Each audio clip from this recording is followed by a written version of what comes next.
How to identify a song from a YouTube video. Hi everyone, this is Kate and welcome back to another video, and on today's video we will learn how we can identify a song from a YouTube video. So without further delay, let's get started with this video. First of all, you have to add an extension for that. So open up your browser and head towards this extension icon at the top right and click on it. Here click on manage extension and here head towards your Chrome web store. And in the search bar, search for AHA Music, and this is the extension that you have to add.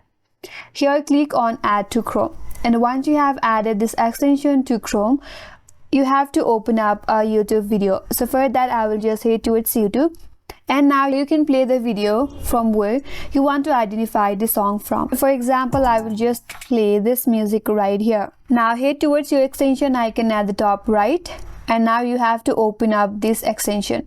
Then you need to play a music in the YouTube, and once the music is playing on the background, this AHA extension will automatically detect the music that is being played in your video. And in this way you can find out the music that is being played in a YouTube video. And that's all for today's video. Hope this video was helpful, and if you're new to our channel, consider subscribing. Thank you for watching and stay tuned for more videos.